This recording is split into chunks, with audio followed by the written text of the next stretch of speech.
Raja Ravi Varma, the greatest Indian painter. Raja Ravi Varma paintings అంటే తెలియని వాళ్ళంటూ ఉండరు. ఆయన జన్మదిన సందర్భంగా ఈరోజు ఆయన గురించి కొంచెం తెలుసుకుందాం. రాజా రవివర్మ గారు దక్షిణ భారతదేశంలో తిరువనంతపురానికి 24 మైళ్ళ దూరంలో కిలిమనూర్ అనే ఊరిలో రాజకుటుంబంలో జన్మించారు.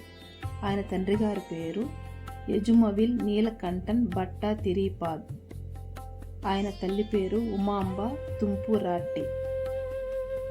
ఆయన 1848 ఏప్రిల్ 29న జన్మించారు. రాజా రవివర్మ గారు బ్రిటిష్ చిత్రకారుడు థియోడర్ జెన్సన్ వద్ద తైలవర్ణ చిత్రలేఖనంలో మెలకువలు నేర్చుకున్నారు. ఆయన దేవతలకు రూపం ఇవ్వడం, మన పురాణాల్లోని సరస్వతి, లక్ష్మి వంటి దేవతలను మానవ రూపంలో అత్యంత అందంగా చిత్రించిన మొదటి వ్యక్తి ఈయనే. అప్పట్లో చిత్రపటాలు ధనికుల ఇళ్లలో మాత్రమే ఉండేవి. సామాన్యులకు కూడా ఇవి అందుబాటులో ఉండాలని 1894లో ముంబైలో ఒక ముద్రణాలయాన్ని ప్రెస్ స్థాపించారు.